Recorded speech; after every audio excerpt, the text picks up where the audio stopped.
guys, I'm Alicia. I'm a fourth year veterinary student and I graduate in like 4 weeks now, which is crazy. So I'm gonna be a veterinarian very soon. Last week I did a video on the top 5 dog breeds that I would personally own as a first time dog owner.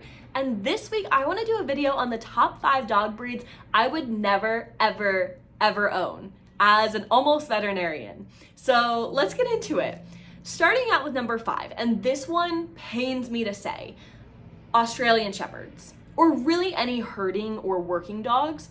And the reason that they're on this list isn't because they're bad dogs. I actually think they're some of the most incredible, smart, easily trainable, loyal dogs. I think they're incredible dogs, but the reason they're number 5 on my list is I feel really guilty having this type of dog and not having a job for them.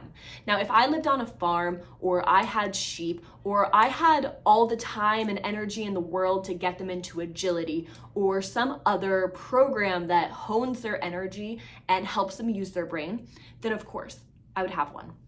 But working a normal 40-hour work week, living in an apartment, and just being a busy 20-something-year-old, I don't feel like it is right for me to own this type of dog. These dogs have so much energy. They could run miles and miles and miles every single day and still not get tired. And I think that's amazing. But they also have this desire to work. They have this desire to have a job and do it well. So that's why they thrive when they're herding sheep or in agility courses. But if you don't have the time, energy, and space for that, these animals get so frustrated in their minds because they have all this pent up energy and it turns into anxiety, which manifests in horrible, getting into trash, eating things they're not supposed to, neurotic behavior, anxiety, stress, all of those things. And at the end of the day, I just don't feel like it's fair. And so that's why they're number 5. Not because they're a bad dog, so do not come at me in the comments. Number 4 top dog breed that I wouldn't own personally is a doodle of any sort. And you know what? You can come at me in the comments for this because I know that there are doodle people out there who will die on the hill that they are the best dogs. But hear me out. Firstly, I think one of my biggest pet peeves is how expensive doodles are. Doodles are mutts. Doodles are mixed breed dogs. And I don't think that we should be charging $3,000+ for that dog. Now, I am marrying into a doodle family, so I know that people are gonna get mad at this, but it's not a purebred dog. So why are we paying that much money for it? And at the same time, we are paying that much money for a dog that is being bred and bred and bred, and certain traits are becoming more prominent in the dog, and they're not good traits. These dogs, historically, in my opinion, are pretty neurotic, meaning they have a lot of anxiety, they have a lot of stress in their little minds and their little bodies, and it can manifest in a lot of ways. They can be really picky eaters. They can have severe separation anxiety. They can be difficult to train. They can have behavioral issues. So many things that make them not the ideal dog. Now, medically speaking, these dogs can be nightmares. You buy them thinking that they are, hypoallergenic and really easy dogs, but then oftentimes we find that they have horrible allergies. And allergies are one of the most frustrating things to treat as a veterinarian, in my opinion, because we don't have that many tools in our arsenal to look at the problem and fix it. We can give Cytopoint, we can prescribe Apoquel, we can do diet modifications, but having an animal with a food allergy specifically is such a hard life because they can't have any other food than their prescription diet. And having a dog with environmental allergies is expensive. You have to come in monthly to get an allergy shot or give Apoquel, which is a daily medication that is so expensive. And then the third point for doodles, and I think this is a huge one, people get these dogs not realizing how much you have to groom them. their coat is such like thick curls that it can get matted so easily. And so I initially, when I was looking into Doodles, I didn't know that you had to groom them like at least once a month, but you do. And that adds up. So you already bought this very expensive dog that has been overbred, and now you have medical bills, grooming bills, and an anxious dog. No, thank you. Okay, number 3 on my list, another one that pains me to put on this list, is a Great Dane. I love Great Danes. They are gentle giants. They are gorgeous, but I think you'll find them on a lot of people's no-no lists because it's so unfair that they don't live long enough. Because they're giant breed dogs are predisposed to a lot of disorders and diseases. They get bloat and GDVs a lot, which is where their stomach twists, which can be a life-threatening thing. They have really bad joint disease because they're so big, there's so much weight on those joints. They get heart disease, and their overall life expectancy is anywhere from like 6 to 10 years. And yeah, 10 years is awesome, but if your kiddo dies at 6 years, like I just don't know if I could do that. And then practically speaking, these kiddos are expensive just because they're so big. I think a lot of people think about the cost of food. You know, you have to feed this beast every day.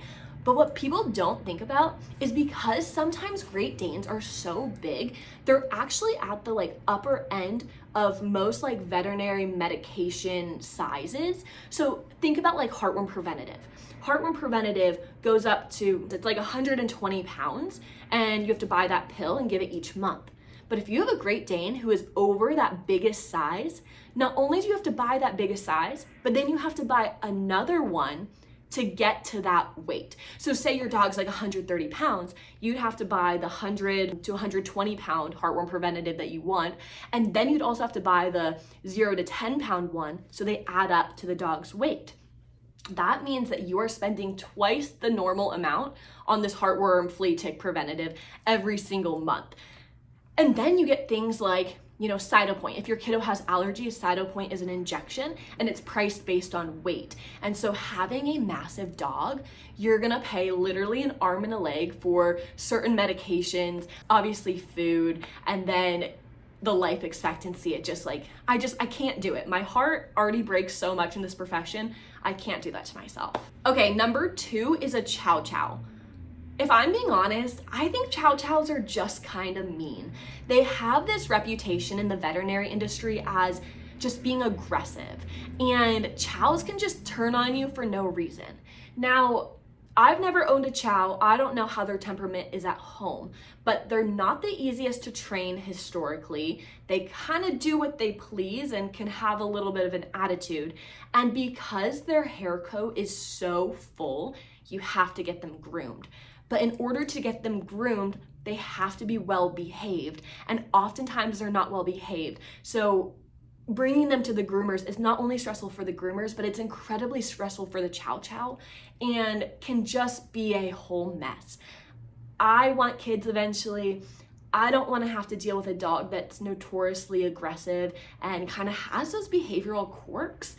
I want a sweet dog, so Chow Chows are out for me. Okay, and then the number 1 dog breed I would never own is a French Bulldog. And again, I know that there are some die-hard French Bulldog fans, but hear me out. After going to school for 4 years to become a veterinarian, I have seen so many French Bulldogs be brought into the hospital for things that are so avoidable if we just breed this dog correctly. I think that the French Bulldog is severely overbred.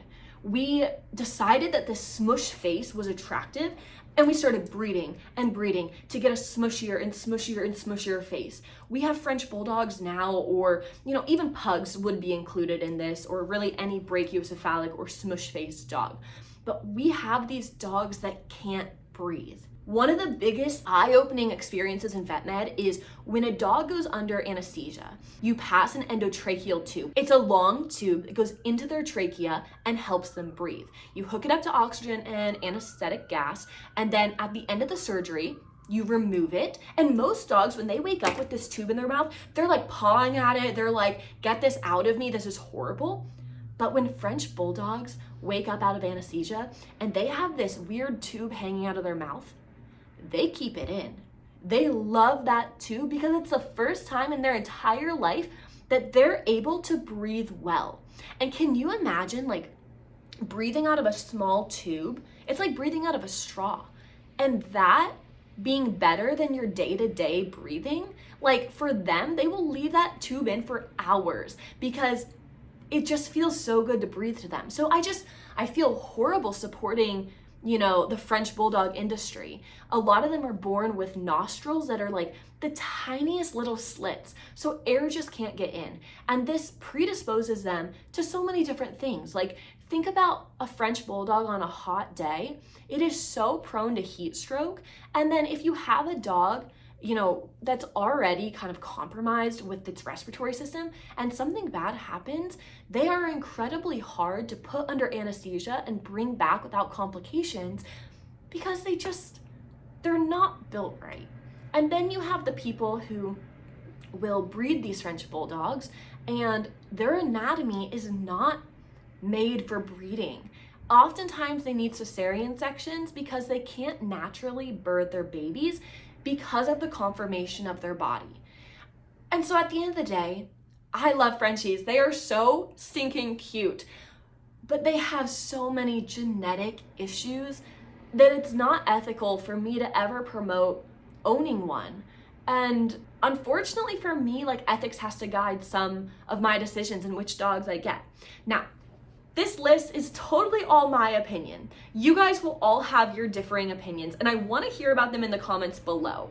So don't come at me because this is my opinion. It is not set in stone. These are just based on my experiences, and all dogs are wonderful. And each individual dog is so different from the stereotypes of its breed. But these are kind of what we see in the vet world, and that's my list for you. So don't forget to follow along on my journey finishing up vet school and going on to be a veterinarian. Thanks for listening.